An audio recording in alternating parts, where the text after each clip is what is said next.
찬송은 정직한 자들이 마땅히 할 바로다. 수금으로 여호와께 감사하고 열줄 비파로 찬송할지어다.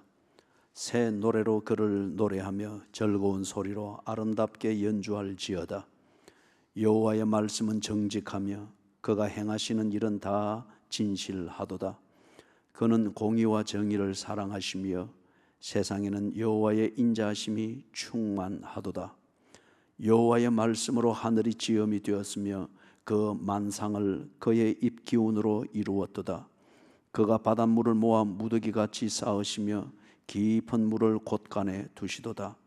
온 땅은 여호와를 두려워하며 세상의 모든 거민들은 그를 경외할지어다.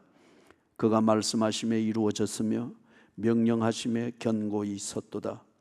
여호와께서 나라들의 계획을 폐하시며 민족들의 사상을 무효하게 하시도다.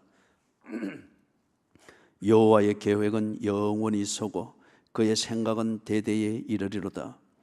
여호와를 자기 하나님으로 삼은 나라 곧 하나님의 기업으로 선택된 백성은 복이 있도다.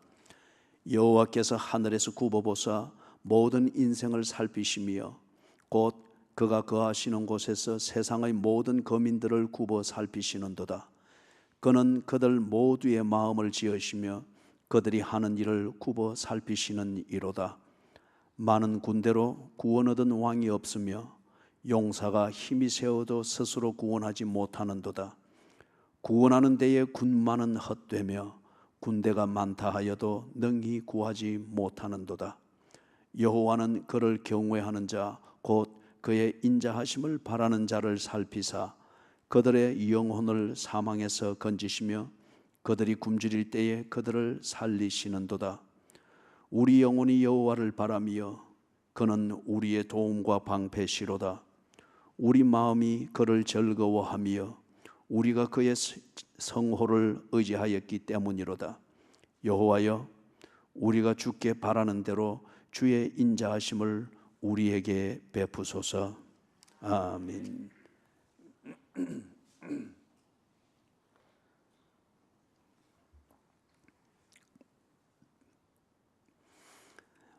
1절, 2절, 3절에서 볼 때 감사가 무엇인지 그리고 그 감사의 표현은 어떻게 되는지 그걸 정리를 하고 있습니다. 감사가 너무 남용되어지고 있죠. 그리고 영혼이 빠져버린 감사, 이런 것으로 사람을 홀리는 이런 이상한 문화가 교회 안에 가득합니다. 그래서 흔히 하는 말로 제가 공치사를 삼가야 된다고 하는 것, 정말 그건 중요한 말입니다. 공치사를 삼가고 분위기를 띄워가지고 그렇게 해서 전도되는 것도 아닙니다. 성도의 교제가 되는 것도 아니고, 모욕당하는 빈말로서 나를 모욕한다고 하는 걸 느낄 때 사람이 얼마나 실망과 좌절감이 드는지, 그리고 그 교제가 얼마나 어려워지는지 우리가 스스로 다 겪어봐서 알지 않습니까? 성경이 우리에게 가르치는 감사는 단순한 한 덕목이 아닙니다. 하나님과의 인격적 교제에서 나오는, 그게 인격적 교제이면은 당연한 결과로 나올 수밖에 없는 그 교제의 내용입니다. 거기 보니 2절에 여호와께 감사하라 그러죠. 이 감사는 무엇인가 전체 내용을 볼 때에 이렇게 정리를 할 수 있습니다. 감사는 하나님의 존재하심이 내게 어떤 의미가 있는가, 그 관계의 의미를 인정하는 겁니다. 이것이 인정이 되어지고 동시에 하나님께서 그 관계 위에서 나를 위해서 하신 일이 내게 어떤 의미가 있는가, 이 두 가지가 정리가 될 때 소위 우리가 감사로 표현되어지는 그 어떤 인격적 교제의 내용과 태도가 나오게 되는 겁니다. 하나님의 존재하심이 나와 무관하다 여기면은 그의 존재가 내 코앞에 있어도 나는 그걸 거들떠 보지도 아니할 거면 내 눈에 들어오지도 아니할 겁니다. 또는 그의 존재하심은 인정을 하되 그분이 나를 위해서 하시는 일, 이것에 대해서 아무 감각이 없고 그게 내한테 아무 의미가 없다라고 생각이 되어지면은 그분의 존재를 건성 인정을 할 겁니다. 건성 인정을 할 거예요. 이 보면은 못된 자식들의 그 부부가 딱 되고 나면은 그 못된 자식들이 앞에서는 부모의 존재를 인정하는 것 같습니다. 유산도 받아야 되고 우선 급한 대로 의지해야 되니까. 그런데 언제나 아들놈과 며느리가 부모를 사이에 두고 해서 눈짓 해가면서 무슨 뭐 듣는 척 해라, 뭐 눈짓 해가면서 뭐 고개 끄덕해라, 그런 못된 것들이 있죠. 그거는 부모의 존재는, 어떤 이유에서는 부모의 존재는 인정하되 부모가 나를 위해서 하고 있는 일은 전혀 인정하지 않는 겁니다. 거기서 효도가 나올 리가 없죠. 하나님의 존재는 인정하되, 그래서 무수워하고 필요할 때 의존하기는 하되, 그분이 지금 내게 일용할 양식을 주신다는 표현으로 되어지는 것처럼 나를 위해서 하고 있는 일에 대해서는 전혀 감각도 없을 뿐더러 감각이 있다 한들 인정하지 아니하며 지 형편대로 하고 지 뜻대로 하는 것, 이거는 절대 감사가 아닙니다. 그때 말하는 감사 또는 감사의 그 토큰, 표시 중에 하나인 헌금을 드림, 이거는 다 종교적 복채에 지나지 않습니다. 벌받지 않기 위해서 하는 짓이고 또는 원하는 복을 얻기 위해서 내는 거래일 뿐입니다. 그거는 감사가 아니에요. 감사는 하나님이 존재하시는 것이 내 삶과 어떤 의미가 있는지 이 중요성을 인정하는 것이고, 두 번째, 그 하나님이 나를 위해서 일하고 계시며 그렇게 일하고 계시는 게 내 인생을 위하여서 그게 얼마나 중요하며 어떤 의미가 있는가를 인정하는, 이게 감사입니다. 이 인정함이 있을 때 분명히 하나님에 대한 어떤 반응이 여러분에게서부터 나올 겁니다. 그걸 보고 감사라고 합니다. 교회 안에서 말하는 감사는 어떤 종교적 구색을 갖추는 것도 아니고, 그리고 교회 안에서 성도의 교제 속에 늘 감사합니다, 감사합니다 뭐 하는데 그 대개는 다 보면은 빈말이고 공치사고, 그러다 보니 감사의 이 무게감과 이 감사의 성도의 생활, 특히 하나님을 섬기는 신앙생활에 있어서 기본이 되어지는 이 감사의 본질을 아주 오도해버리고 배울 수 있는 기회마저 놓치다 버린단 말이에요. 그래서 시편 33편에 이 전체가 흐르고 있는 것이 지금 가장 근본은 뭐냐? 감사하는 마음입니다. 하나님의 존재, 그 존재가 나와 함께 있으며 나와 함께 계시는 하나님이 나를 위하여 일하고 계신다. 이것의 중요성과 의미를 깊이 깨달으면서 지금 시편 33편과 같은 이 찬송과 기도가 만들어지고 있습니다. 자, 이 감사하는 이 태도가 딱 되어지니까 무엇이 나오는가? 1절 초반부에 나오는 것, 즐거워함이 있습니다. 기독교의 핵심 가치는 기쁨입니다. 고난은 그 주변입니다. 기독교의 핵심 가치는 기쁨인데 이 기쁨을 위하여서 오도하고 그 다음에 어그러지질로 가고 장애물이 되는 이것을 극복해내면서 그 기쁨을 찾아가는 것, 그리고 그 기쁨을 제대로 누리게 만드는 그 과정이 고난이라는 과정입니다. 오도하는 것을 물리치고 짝퉁 기쁨을 거부하고, 그리고 이것이 기쁨이다 저것이 기쁨이다 그렇게 제시되어지는 그런 길들을 거부하면서 하나님과의 관계 안에 있는 그 목적에 집중해 나가는 그것, 그게 기쁨을 위하여서 겪게 되어지는 고난이죠. 그래서 성도들의 그 삶 속에는 언제나 보면은 고난과 더불어서 세상이 줄 수 없는 그 기쁨과 평화를 누리고 있는 그 여유로움을 보게 되어집니다. 십자가를 생각하며 얼마나 방성대곡합니까? 그러나 그 방성대곡이 비참함과 포기와 체념의 눈물이 아니잖아요. 그 눈물과 방성대곡함 속에서 그 영혼의 자유함, 그리고 발견한 자신의 삶의 가치, 오늘을 사는 그 이유, 이것을 깨달으면서 세상이 줄 수 없는 평화, 그 기쁨을 누리게 되는 걸 보잖아요. 그래서 기독교의 핵심 가치는 기쁨입니다. 그래서 이 기쁨은 어떻게 찾느냐? 밖에서 주입되는 것으로 이 기쁨이 만들어지는 것이 아니고 하나님과의 관계와 그분이 나를 위해서 일하시는 그 의미를 발견하며 이것을 깨달을 때에 영혼이 그렇게 체질화되어져 버립니다. 이걸 지금 1편 1절 초반부에서 즐거워하라. 이 즐거움이 넘친데 지금 내적 상태죠. 이것이 표현이 되어집니다. 그죠? 그래서 기독교인의 변화는 외적인 어떤 수련을 통해서 내부를 변화시킨다. 이것은 철학적 수련입니다. 그런데 철학적 수련으로 문제가 해결되는 건 절대 없습니다. 그렇기 때문에 철학의 본질 자체가 어그러진 겁니다. 철학은 문제를 만드는 겁니다. 그리고 그것이 왜 문제가 되는가 하는 것을 논리적으로 정리를 하는 겁니다. 그렇기 때문에 철학은 문제를 해결하는 노력이 아니고 문제를 찾아내는 겁니다. 그리고 그 문제를 클로즈업, 분명하게 만드는 겁니다. 그렇기 때문에 철학적 수련을 통하여서 철학이 만들어낸 그 문제를 해결할 것이다. 어불성설입니다. 그리 될 때 사람이 미쳐버리죠. 대표적인 케이스가 니체입니다. 그래서 신은 죽었다. 미친 소리하고 지도 결국 미쳐서 그렇게 죽었죠.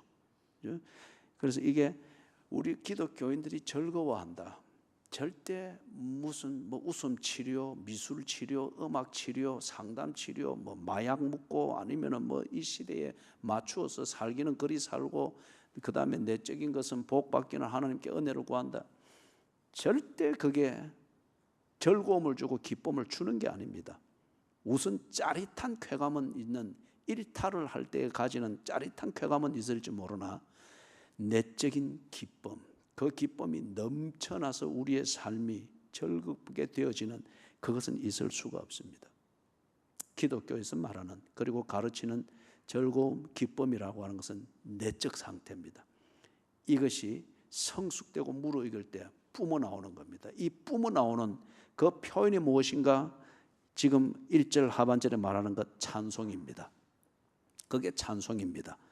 그래서 찬송은 내 내적 상태에 이런 변화가 일어나고 있고 이 변화가 하나님과의 관계이며 그 관계 위에서 하나님이 내게 해 주신 일, 이 의미를 깨닫는 그것의 표현입니다. 그것의 표현이 찬송인 거죠.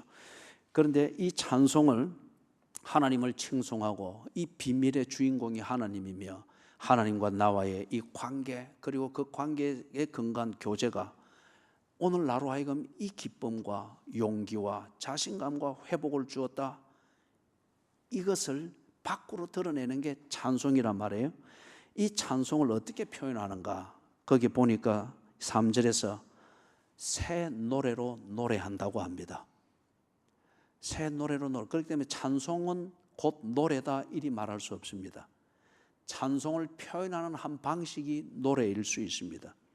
그런데 이 뭔가 종교적 노래가 아니고 3절에 보니 새 노래라고 합니다. 깨달았다는 거죠. 하나님과의 관계, 하나님이 나를 위하여 일을 하시는 것, 그 하나님의 신실하심으로 내가 오늘도 살아가고 있는 것을 깨달았고 이것을 표현하고 싶은 거예요. 인생의 주제가 그것이며 인생의 힘이 그것이며 내 희망의 실체가 그것이다. 철학으로 정리되어져 있는 그것을 이제는 부정하고 신학으로 하나님께서 다 보시고 내려준 그 해답이 되는 이것을 찾고 이것을 깨달은 이 내용으로 정리가 되었단 말이에요. 새 노래입니다. 그리고 이 새 노래를 그를 노래하겠다. 음악을 빌려서 음악이라는 예술을 빌려서 내 속에 넘쳐나는 이 기쁨 그리고 이 기쁨의 비밀을 토로하고 알리고자 하는 이 찬송을 음악이라고 하는 이 운율과 예술의 체제를 빌려서 노래하고 그렇게 하겠다는 거죠. 소리로만 내는 음악이 아니라 악기로도 내는 그 음악의 소리로 즉 연주할지어다. 그래서 음악과 우리의 상태와 그리고 우리의 내적 상태 이것이 어떻게 연결이 되어지는가 보는데 그 핵심에는 뭐가 있습니까? 하나님의 존재와 그분이 나를 위하여 일하시는 이 실체를 깨닫고 인정함에 있습니다.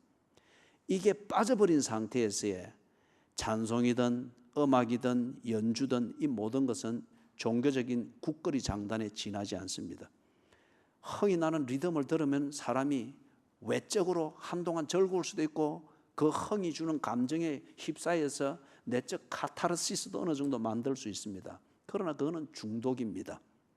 중독성을 만드는 것이죠. 감사하라. 여호와께 감사하라. 감사가 정말 있느냐?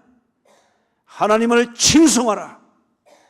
하나님을 칭송함이 있느냐? 왜 여기서는 칭송하는데 저기서는 안 믿는 척 아무것도 아닌 것처럼 왜 이중성이 되느냐? 정말 이게 감사가 있고 여호와를 찬송함이 있느냐? 노래하라. 하나님을 노래하라. 네 기쁨의 비밀이 무엇인지 네 몸에 배어있는 예술로 그것을 표현해보라는 거죠. 그래서 네 영혼을 사람들에게 커뮤니케이션 될 수 있는 그 코드로 만들어 보라는 거죠. 그게 영혼의 진실이죠. 4절 5절에서 여호와가 누구이시며 그분이 나를 위해서 무엇을 해주셨는가 하는 것을 이 시편 기자가 깊이 깨달으면서 거기 정리를 합니다. 여호와께 감사하는, 그래서 칭송하는 찬양이 되어지는 그 주제가 뭔가? 첫째, 여호와의 말씀은 정직하시다. 여기 정직은 righteous, 의롭다, 이렇게 이해를 해도 됩니다. 여호와의 말씀은 정직하다. 다시 말해서 하나님은 빈말한 적이 없다는 거예요. 홀리는 말을 한 적이 없다는 거예요. 하나님의 말은 곧 실체이며 역사 그 자체였다. 두 번째는 그가 행하시는 일은 다 진실하도다. 기분 따라 하나님은 일하시는 분이 아니었다는 거죠. 하나님은 기분 따라 일하시는 분이 아니고 faithful, 하면 한다면 하시는 분이었다는 거죠. 세상 뒤집어져도 하나님은 하시는 일을 신실하게 하셨다. 그리고 3절에서 그분은 공의와 정의를 사랑하시는 분이시다. 공의와 정의, 여기서 말하는 공의와 정의는 도덕적 차원에서의 그것의 개념이 근본이 아니고 하나님과의 관계입니다. 하나님께 비하고 하나님과 같은 편이 되고자 할 때에 하나님은 그를 무시한 적이 한 번도 없다. 하나님과 같은 편이 되기 위해서 모든 것을 다 부정하고 하나님 편에 섰는데 하나님께서 네 모른다라고 하면 이 얼마나 머쓱한 일이냐 말이에요. 하나님은 하나님을 찾는 자, 하나님과 같은 편이 되고자 하는 자를 하나님은 한 번도 내친 적이 없다는 거죠. 이게 공의와 정의입니다. 그리고 네 번째 주제가 무엇인가? 세상에는 여호와의 인자하심이 충만하더라. 여기 지금 여호와의 인자하심, 영어 버전에서는 NIV에서는 unfailing love로 번역을 해놓았을 것입니다. 하나님의 헤세트, 이 안에 사랑, 자비, 용서, 기회 모든 것들이 포함되어 있는 그러한 아주 폭넓은 단어입니다. 여호와의 인자하심이 세상에 충만하더라. 이 네 가지를 시편 기자가 자신의 삶을 통해서 본 겁니다. 좌절, 원망, 거짓, 실패, 어떤 배신, 이런 것만 가득해서 세상은 늘 불안하고 내가 내 것 챙겨야 되고 이기적으로 사는 것이 이게 길이다. 남들 돕는다고 이렇게 해서 나중에 내가 헐벗으면 이게 무슨 초라한 일이냐? 그렇게 해서 늘 살다 보니 원망뿐이고 좌절뿐이고 책임 공방이고 내 것 내가 안 챙기면 안 되고. 그런데 깨닫고 보니 그게 아니더라 이거예요. 나는 그렇게 더럽고 추접게 이기적으로 살았으나 하나님께서 그것마저도 하나님 편에 서고자 할 때에 그것마저도 하나님이 만지시면서 고쳐주시고 성숙시켜 주시고 그게 길이 아닌 것을 깨닫게 하셔서 돌이키게 해주시는 하나님의 헤세트, 여호와의 인자하심이 이 세상에 가득하더라. 그러니 하나님의 존재와 하나님이 일하심, 이것이 그렇게 감사한 거예요. 그게 그렇게 힘이 되는 거예요. 그 앞에서 내가 부끄러워지는 거예요. 그리고 그 앞에서 동시에 희망이 생기는 거예요. 그러면서 이것을 증명을 합니다. 6절에서부터 9절, 여기서는 하나님의 말씀이 정직하다, 하나님의 말씀이 어로우시다, 이것을 증명을 하는데 그 증거가 무엇이냐? 창조의 현상입니다. 이 창조의 세계 속에서 내가 살고 있다고 하는 이것이 눈이 다 띄어진 거예요. 여러분, 창조가 보입니까? 하나님이 천지를 창조한 것을 믿습니까? 여러분이 믿는 그 창조는 어디에 있습니까? 하나님이 천지를 창조하셨고 하나님이 여러분의 주님이실 것 같으면 하나님이 창조하신 것은 여러분의 일상 가운데 있어야 되지 않습니까? 아니, 여러분의 일상이 바로 그 창조 안에서 이루어지고 있어야 되지 않습니까? 창조가 보입니까? 오늘 그 창조가 안 보이기 때문에 하나님을 믿는다고 하면서도 좌절하고 절망하고 방황하고 한 끼의 밥을 위해서 하나님의 말씀을 아무것도 아닌 것처럼 던져버리고 사람 간에 얽히는 일상에서 있을 수 있는 그러한 좌절감이든지 열등의식이든지 상처 하나 때문에 창조의 세계 속에 살도록 둔 하나님의 그 생명과 인생을 스스로 버리려고 하고 그렇게 하고 있지 않습니까? 이 시편 기자가 드디어 창조를 보았습니다. 하나님이 창조하신 그 속에 자기가 살고 있는 것을 보았습니다. 자기가 먹는 것이 다른 것이 아니라 바로 하나님이 창조하신 그 창조를 먹고 있는 것을 보았습니다. 하나님이 창조하신 그것을 입고 있는 것을 온몸으로 깨달은 겁니다. 그렇기 때문에 하나님의 말씀은 정직하다, 하나님의 말씀은 어로우시다, 하나님은 빈말하시는 분이 아니고 분위기 잡기 위해서 광대 노름하는 그런 교주 같은 분이 아니다, 깨닫고서 지금 이것을 노래하는 겁니다. 사랑하는 여러분, 지난 주일날 여러분이 본 영상 중에서 교회가 파손되어진 그 해변가에 있는 교회를 보았을 겁니다. 그 지역 이름이 아팔입니다. 교회도 대구에 있는 어느 교회가 스폰서를 해서 세웠는데 뭐 지역에 맞지 않을 정도로 너무 교회 건물 자체에 많은 돈을 들였던 것 같아요. 그런데 온전하지 못하다 보니까 거기에 자주 부는 태풍으로 뭐 엉망이 됐습니다. 예배를 드리던 2층 넓은 그 홀은 아이들이 놀이터처럼 되고 폐허처럼 되어 있습니다. 아래층에 조그마한 방 하나에 강단을 옮기고 해서 거기서 지금 예배들을 드리고 있단 말이에요. 그런데 거기 갔을 때 그 교회는 유독 장애인들이 많았고 병자들이 많았고 스트로크를 맞아서 이 중풍이 걸린 그런 분들도 들어있고 참 그랬습니다. 그래서 피폐해진 교회의 건물 모습과 그 교인들의 그 상황이 표면적으로는 많이 어울렸습니다. 그런데 토요일 날 방문을 해서 같이 예배를 드리면서 설교를 하고 그렇게 하면서 이제 뒤에 식사를 하면서 교제를 나누는데 이분들에게 있어서 몸은 병들고 장애가 많고 이렇게 해서 뭐 힘들고 뭘 식사 뭐 알랑 가지고 밥 뜨고 하는 것도 어렵고 이래 하지만은 언제나 얼굴에 웃음이 가득했어요. 그리고 한 번씩 희망을 가지십시오라고 할 때에 그들의 대답은 한 걸음 더 나간 거예요. 하나님을 믿습니다. 온 땅을 지으신 하나님을 믿습니다. 해변이 괜찮을까 싶어서 거기서 한 100m 정도 떨어진 그쪽으로 가면 바로 바닷가더라 말이에요. 가니까 해변이 아니고 거기는 아주 바람이 정통으로 들어오는 곳이에요. 그리고 빈민가고요. 그럼에도 불구하고 그들이 언제나 태풍 앞에 노출되어 있는 지점에 있지만은 그러나 모든 것을 하나님이 주관하시고 하나님이 창조하신 세계 속에서 하나님의 법칙대로 이루어진다고 하는 것을 그들이 받아들이면서 희망을 잊지 않고 있었습니다. 하나님의 창조를 그들이 보고 있는 거죠. 그들의 예배에는 병들고 장애인이고 또 한쪽 눈에 뭐가 이렇게 끼어서 있는 그런 뭐 청소년들도 뭐 더러 보이고 이러다 보니 말이 어눌하고 소리가 어눌하고 표면 자체로 이렇게 보면은 한쪽으로 찌부러져 있는 사람들이 있고 또 조그만 방에 피난 와가지고 그렇게 해서 끔끔하게 전기선들은 있지만 전기선을 연결을 할 수가 없는 거예요. 왜냐하면 태풍으로 다 찢어지 놓으니까 함부로 스위치를 올리면 합선이 되어서 큰일 나기 때문에 예배를 드리는 중에 끔끔해지니까 그 어둠 속에서 보니 찌부러져 있고 이래. 그렇지만은 새겨 들을 때에 그들의 찬송에는 힘이 있고 찬송과 가사 하나하나를 또록또록 발음을 하고 불쌍히 여기면서 희망을 가지라고 권면할 때에 그들은 신앙 고백으로 대답을 했습니다. 하나님이 창조하신 것을 믿습니다. 사랑하는 여러분, 하나님이 창조하신 세계는 흔들리지 아니했습니다.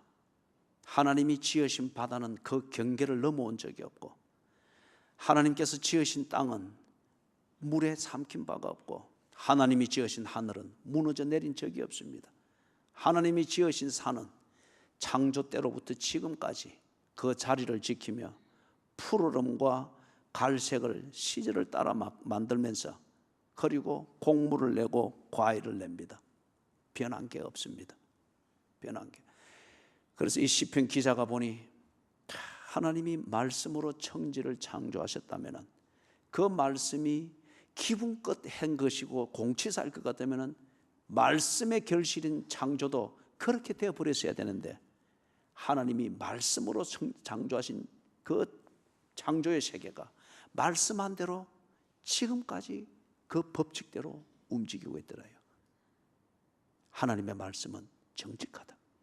하나님의 말씀은 어렵다. 사랑하는 여러분, 약 11개월을 오래 지내오면서 조석 지변에 어떤 그런 신앙생활, 왜 그러십니까? 하나님이 이리 약속해 놓고 또는 성경에 이렇게 되어 있고 설교 때에 이리 들으면서 감동을 했는데 내 생편이 늘 이렇고 풀어지는 게 아무것도 없습니다. 창조를 보십시오.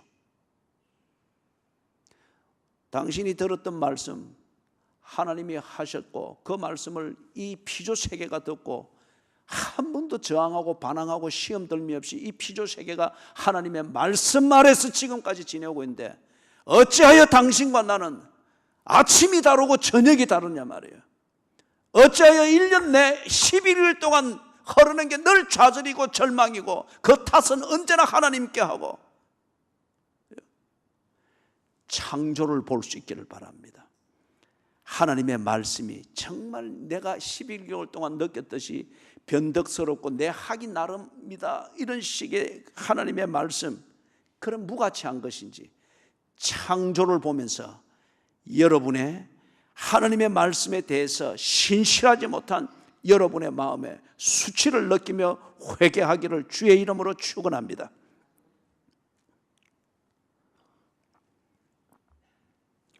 10절에서부터 15절, 하나님의 행하시는 일은 다 진실하다고 증명을 합니다.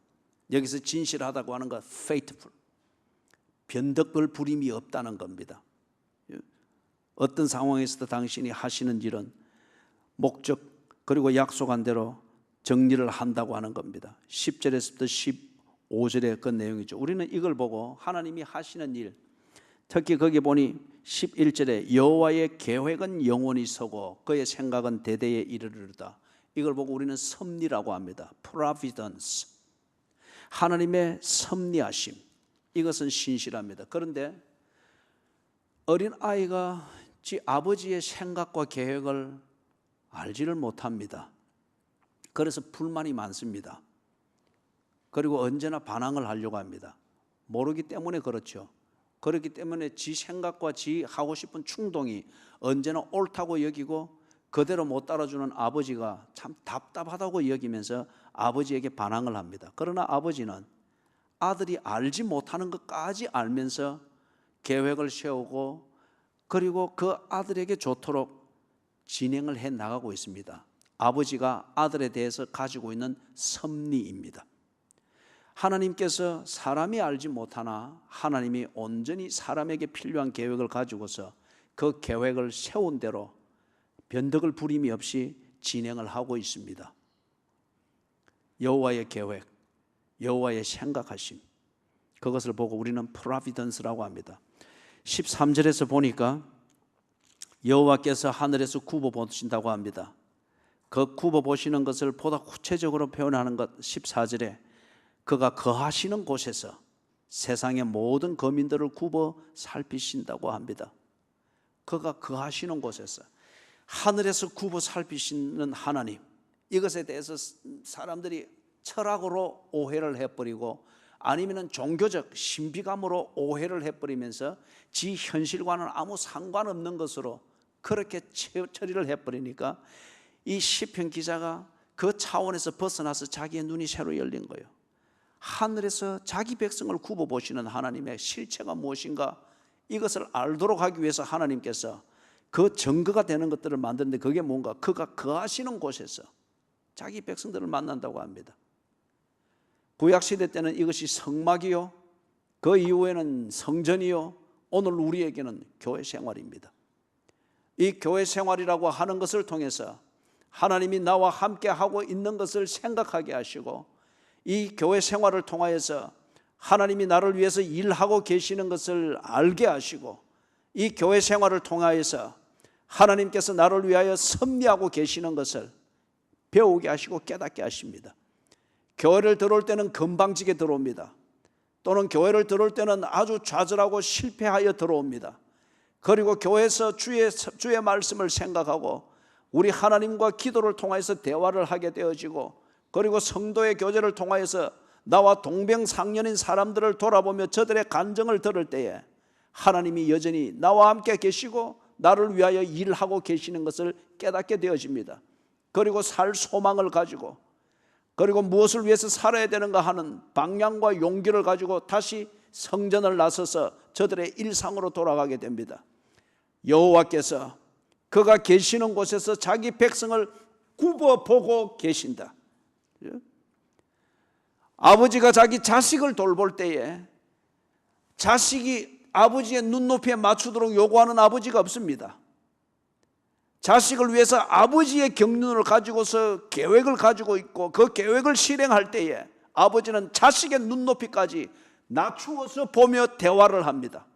자식을 들어올리기 위하여서 내 팔에 뛰어올라라고 말하지 않습니다.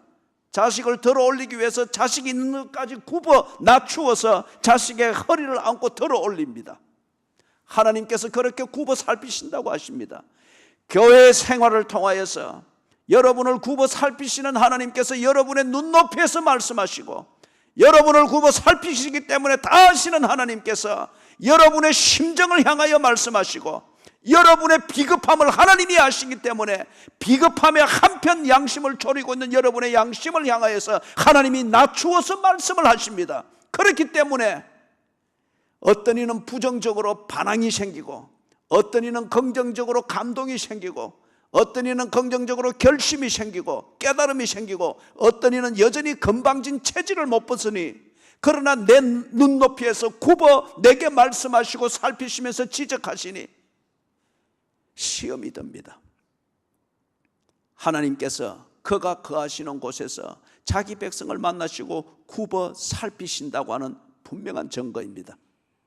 성막을 통하여 자기 백성들을 그렇게 굽어 살피셨고, 성전을 통하여서 자기 백성들을 굽어 살피셨던 주님께서 예수 그리스도의 그 은혜 아래에서 교회를 주시고, 교회를 통하여서 교회 중심의 삶을 통하여 하나님이 굽어 살피고 계시는 것을 배우게 하고 깨닫게 하시는 것이죠.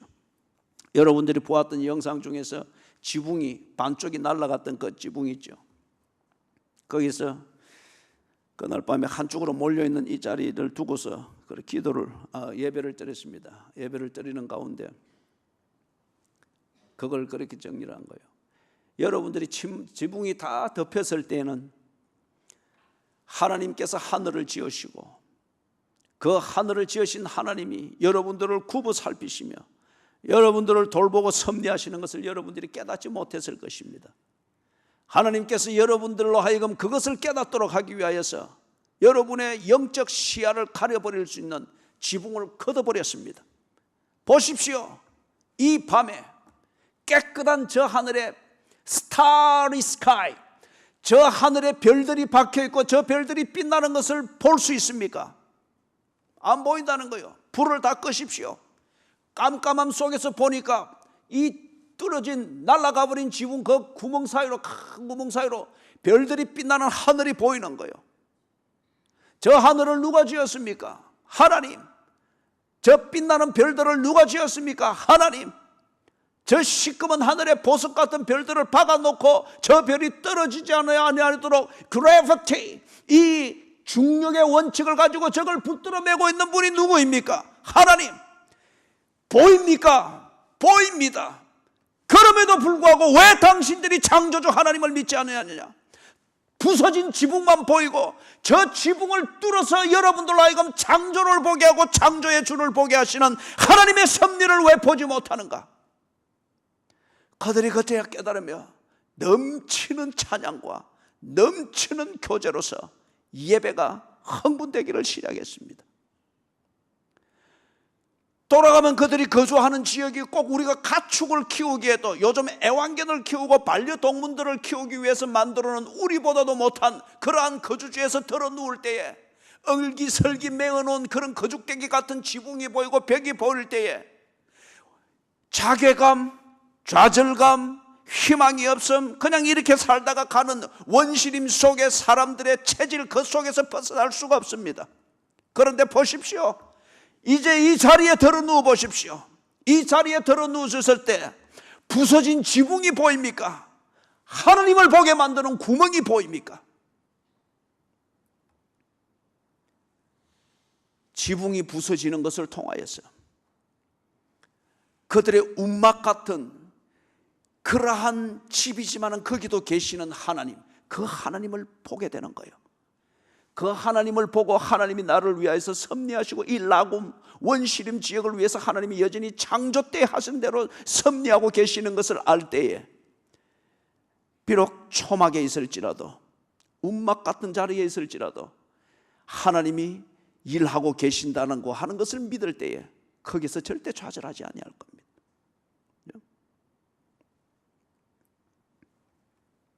16절에서부터 19절입니다. 여기서 증거를 제시를 하는 것은 4절에서 보았던 것, 그는 공의와 정의를 사랑하신다. 그는 공의와 정의를 사랑하신다는 이 증거를 지금 16절에서부터 19절 사이에서 제시를 하고 있습니다. 어려움을 겪을 수 있습니다. 답답함을 겪을 수 있습니다. 그럴 때에 살기 위하여서 이렇게 저렇게 허둥지둥 됩니다. 그런데 여기 지금 16절 17절에서 말하는 것처럼 이것 어찌 해본다고 해서 되는 것도 아니고 저것 어찌 해본다고 해서 되는 것도 아니었습니다. 그죠? 그것에 되는 것은 뭐 돈 많이 벌면 될 것 같으나 돈 벌러 다니다가 11개월 동안 노예처럼 산 거지 않습니까? 건강하면 될 것이라 싶어서 생명을 창조하시고 생명을 주신 여호와의 전을 떠나서 이렇게 저렇게 허죽거렸으나 병 하나 고치지 못하는 무기력함이 우리에게 있는 거지 않습니까? 16절 17절이 지금 그걸 말하는 거예요. 그러면서 18절에서 여호와를 경외하는 자, 여호와 편에 서고자 하는 자, 여호와를 의지하고자 하는 자, 여호와를 의지하고 여호와 편에 서기 위하여서 이런저런 대안이 되어지는 것들을 다 무시하고서라도 여호와를 의지하는 이것에 우선권을 두고 그렇게 산 자를 대해서 하나님께서 나는 한 걸음 다가갔으나 하나님은 온몸으로 내게 다가와서 나를 품으시더라 이거예요. 나는 2018년 그 중에서 11개월 지나는 중에서 며칠 아니면 몇 시간 아니면 주일날 한두 시간 반짝하는 것으로서 눈도장 찍는 것 이것이 전부였으나 그러나 거기에 내 진심을 담고 절박하게 하나님의 도움을 구했으나 하나님은 11개월을 온통 내게 집중하시더라는 거예요. 그래서 우리가 지금 망하지 아니하고 12월 달을 기다리는 거지 않습니까? 어느 구석에서 헤매고 있지 아니하고 늘 때가 되면 있어야 될 그 자리에 있을 수 있는 것, 하나님께 피하는 자를 하나님이 반드시 맞이하시고 하나님을 의지하는 자를 하나님께서 반드시 해답을 주시고 하나님 편에 서고자 하는 자를 하나님이 그 몸으로 덮으셔서라도 당신의 편으로 삼으시고 품으시는 이 은혜 때문이지 않습니까? 그분은 공의와 정의, 하나님 편에 서고자 하는 자기 백성의 갸날퍼지만은 하나님 편에 서고자 하는 그 의지함, 이것을 하나님이 반드시 챙기시더라는 거예요. 공의와 정의를 사랑하시더라. 선교 수련회를 할 때에 그분들의 가슴과 영혼은 온통 멍이 들어있는 게 사실입니다. 그러나 강하게 자기를 유지를 해야 되는 이 긴장이 있는 것도 사실이죠. 그래서 그 피곤한 일정들이지만은 낮에 그분들의 시간표를 짜놓은 것은 낮에 하는 것 설교 시간 1시간, 밤에 설교 시간 1시간, 뭐 인도자 나와서 뭐 하고 하면 설교 시간은 한 40분에서 45분 정도밖에 안 되죠. 제가 2시간이 넘어가고 한 번은 3시간이 넘어갑니다. 그러면서 여러분들이 나를 초청할 때는 뭐 웃음 치료니 무슨 뭐 레크레이션을 해서 뭐 하면 실컷 웃고 가느니 뭐 아니면 여러분들 잘했다는 공치사 이걸 성경을 빗대어서 한 이런 말 듣기 위해서 나를 초청한 건 아니지요. 대답이 없습니다. 만약에 그런 것 같으면은 여러분들이 그런 뭐 선교 현장에 그런 위로나 이런 걸 위해서 가는 유명하다고 하는 분들이 자주 갑니다. 그렇게 해서 남는 게 있습니까? 그래 물으니 선교사님들 특히 그 부인 되시는 분들이 없습니다. 아무것도 없습니다. 그러면서 성경을 강해를 하는 이걸 통해서 모이면은 2시간, 길면은 3시간. 그분들이 다른 회의나 언론들을 전혀 못 했습니다. 불평이 전혀 없었습니다. 뒤에 가면서 다 감사하게 생각합니다. 정말 선교사들은 선교사입니다. 그들의 영혼이 채워질 때, 영혼이 만져질 때, 그리고 하나님께서 그들을 선교사로 부른 이 위대한 소명을 확인하는 이게 그들에게 진정한 기쁨이었고 위로고 회복이었습니다.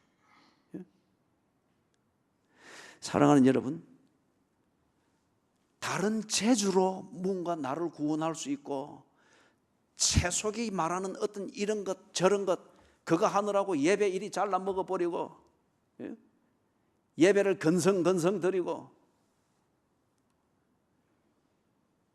무슨 눈도장 찍히시게 어떤 그런 봉사들 그렇게 해서 여러분이 나은 게 뭐가 있습니까? 그렇게 해서 해결된 게 뭐가 있습니까? 그죠? 은혜는 하나님께 구하고 노는 것은 세상과 놀고 자비는 하나님께 구하고 자식 키우는 방식은 꼭 내 뜻대로 하고 세상들의 그런 여론과 평가에 명함을 낼 수 있는 방식으로 하려고 하고 그렇게 해서 나은 게 뭐가 있느냐 이거죠. 그렇게 해서 영혼이 떳떳합니까? 여러분의 안방이 떳떳합니까? 그렇게 해서 어디에 가든지 어깨를 펴고 고개를 들고 살 수 있는 내용이 되었습니까?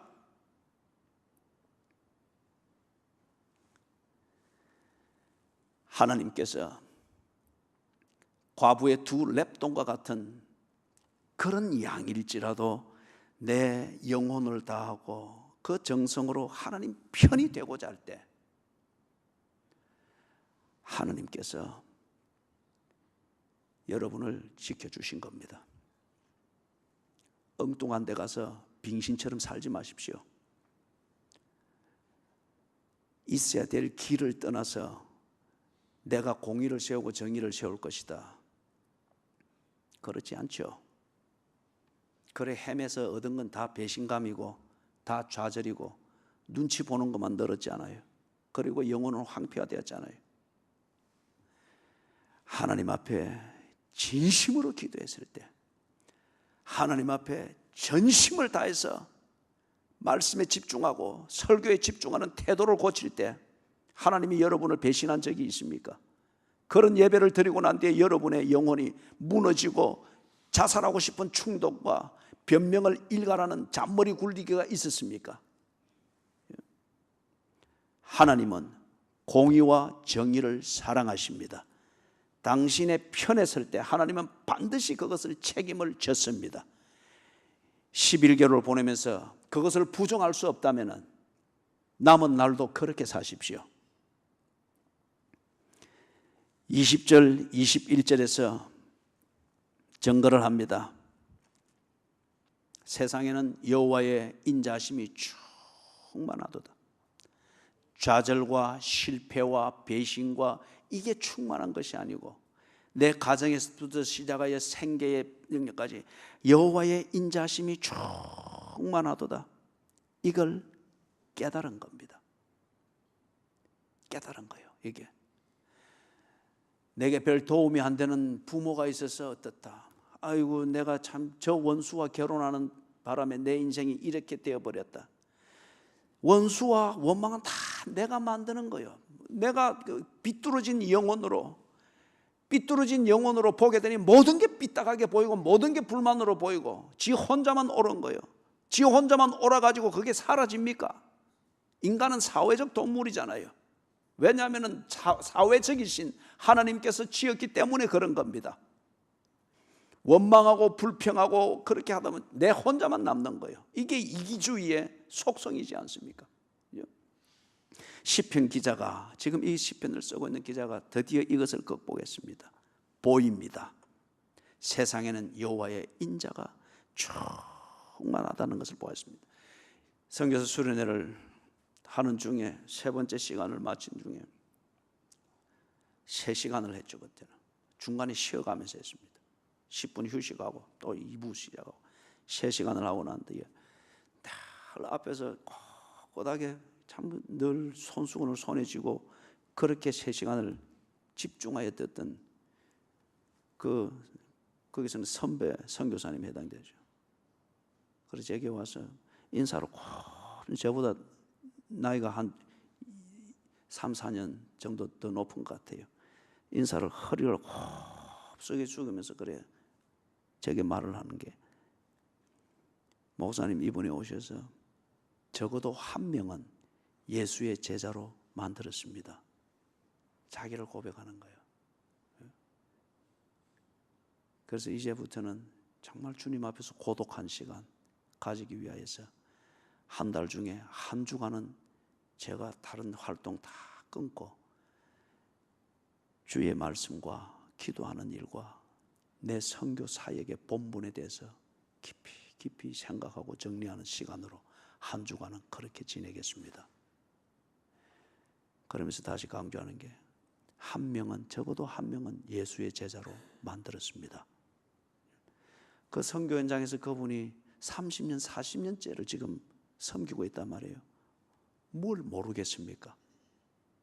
뭘 모르겠습니까? 하는 중에 자기도 모르게 몸에 배어있는 프로페셔널리즘은 잘 할 수 있을 때 자기도 모르게 영혼이 엉뚱한 데서 방황하고 있다는 거죠. 그분이 저보다 못해서 그렇게 하겠습니까? 그죠? 하나님의 인자하심이죠. 그걸 통해서 그 종을 자기도 모르게 방황하도록 만들고 그렇게 되어버리면 아무 내용 없는 껍데기뿐인 선교사가 되는 것, 그분을 세우신 하나님이 원하지 않는 거죠.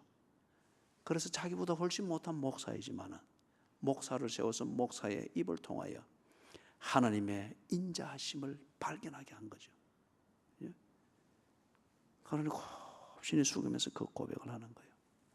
사랑하는 여러분, 22절에서 그래서 이 결론 새 노래를 부르고 있습니다. 그 선교사님 40년째가 다 되어가는, 선교장에서 40년째가 다 되어가는 그 신실한 사역을 이어왔던 선교사님이 자기가 발견한 자신이 가지고 있는 위기, 이것을 하나님의 말씀으로 치유하면서 하는 것, 뭘 깨달은 거예요? 20절 21절에서 말한 것처럼 지금까지 지내온 게 하나님의 은혜라는 겁니다. 어제 밥 먹은 것 하나님의 은혜고, 그때의 배신적인 필리핀 교인들을 통하여서 배신적인 그걸 당하면서 참 선교사로서의 자괴감을 느끼며 분통을 터뜨리며 그게 사람 만나는 것에 대해서 자기도 모르는 경계심을 가지도록 만들었던 것, 그러나 그것도 다 거기서 선교를 하도록 하기 위한 하나님의 은혜였다는 거죠. 만약에 그들이 총 들고 와서 선교사한테 그냥 갈겨버렸으면 어떻게 하겠어요? 그걸 통해서 현지를 보이고 있는 하나님의 은혜. 나는 부족하였으나 하나님께서 당신의 섭리와 당신의 신실하심을 가지고 인도해 오셨던 것이 오늘을 있게 만든 이유일 것 같으면 내일도 하나님이 바로 그 은혜로 나로 인도하실 것이다. 이게 믿어지니 희망이 생기는 거예요. 그리고 힘이 생기는 거예요. 감사가 생기는 거예요. 하나님이 없어서는 안 된다는 이 분명한 고백이 생기는 거예요. 그리고 내 재주가 아니고 하나님이 나를 위하여 일하시는 그 은혜 때문이라고 하는 것이 믿어지고, 하나님은 내일도 그렇게 일할 것이다 하는 것이 어제의 근거에서 이게 믿어지는 거예요. 믿어지는 거예요. 그래서 22절과 같은 이 새 노래를 부르는 거예요. 여호와여, 우리가 주께 바라는 대로 주의 인자하심을 우리에게 베푸소서. 이게 종교적 구걸입니까? 이게 종교적인 거지들이 하는 처량한 소리들입니까? 교회와 그리스도인들을 핍박하기 위해서 우리의 기도를 이렇게 매도해버리는 그들의 소리처럼 이게 어떤 종교적으로 나약하고 사는 경쟁력에서 경쟁력이 뒤떨어지는 자들이 종교를 의지해서 살아남기 위해서 하는 그런 구질구질한 거지의 그런 독백입니까? 아니잖아요. 1절에서부터 우리가 보았지 않습니까? 하나님의 창조를 보면서 하나님의 말씀은 신실하시다, 하나님의 섭리하심, 나는 부족하였으나 그럼에도 불구하고 오늘 내가 여전히 목적을 가지고 당당하게 살 수 있고 희망을 어루만질 수 있는 것은 하나님의 섭리 때문이었다. 하나님의 그 섭리하심, 그 증거가 어디였는가? 교회 생활이었고, 교회 생활을 통하여서 하나님께서 이 모양 저 모양으로 나를 챙기셨던 것, 지난 11개월을 통해서 얼마든지 검증할 수 있는 내용이었던 것을 알 수 있지 않습니까? 이 제주 저 제주, 이런 잔재주 저런 잔재주 부리면서 한 발은 교회에 걸치고 한 발은 세상에 걸쳐서 꼭 머리 둘 달린 괴물처럼 그렇게 잔재주를 부리면서 먹고 살려고 했으나, 적은 것이지만은 오병이어에 해당되어지는 것이지만은 하나님을 의존하는 그 기도와 그 헌신이 있을 때에 하나님은 그것을 크게 받으셔서 그것을 공의롭고 정의롭게 인정하셔서 나를 당신의 편으로 삼으시고 하나님의 편으로 살기에 부족함이 없도록 11개를 인도해 오시는 것을 알지 않습니까? 눈이 열리니 내게 가난이 있는 것이 아니라 가난을 통해서라도 나를 나답게 만드시는 하나님의 인자하심, 내게 병이 있는 것이 아니라 이 병을 통하여서 인생의 깊은 진국과 같은 맛을 알게 하시는 하나님의 가르치심, 이 인자하심을 알게 되어지니 하나님 앞에 22절과 같은 기도와 같은 이 노래를 부르는 거지 않습니까?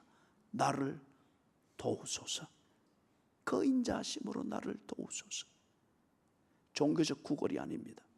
기도는 경쟁력이 떨어진 자들이 생존 현장을 피해서 비겁하게 종교적 털을 썩어서 뭔가 밥을 구하고 있는, 그게 기독교에서 가르치는 기도가 아닙니다.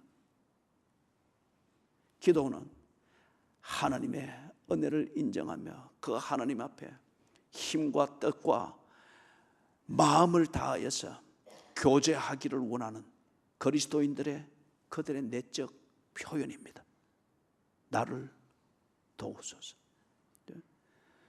지난 11개월을 하나님의 은혜로 지나왔음이 눈에 보이면 12월도 그렇게 될 것입니다. 하나님을 의존하여서 여러분의 1년을 잘 마무리하도록 하십시오. 여기저기 기회 찾아다니느라고 비참해지고 비급해지고 초라해지지 마십시오. 하나님을 의지하는 그 자리, 하나님이 나를 위하여 일하는 그 자리에 계실 때 여러분은 빛날 것입니다. 사랑하는 주여, 우리를 인도해 주셔서 감사합니다. 원하옵기는 하나님이 내게 하시는 모든 일들, 하나님이 나와 교제하시는 그 모든 현실, 그 실체를 볼 수 있게 해주시고 깨달을 수 있게 해주시옵소서. 그리하여 비참한 종교인들 되지 않게 하시고 하나님의 영광을 보며 하나님의 위대함을 드러내는 빛나는 하나님의 자녀들이 되게 해 주시옵소서. 지난 11개월을 인도해 주신 주여, 그것도 하나님의 은혜였다면 우리의 남은 날도 주님의 은혜로 되는 것임을 믿습니다. 이 은혜 안에서 우리 하나님의 은혜를 누리며 저들의 삶의 내용들을 잘 세워가도록 인도해 주시옵소서. 예수 그리스도의 이름으로 간절히 기도드리옵나이다. 아멘.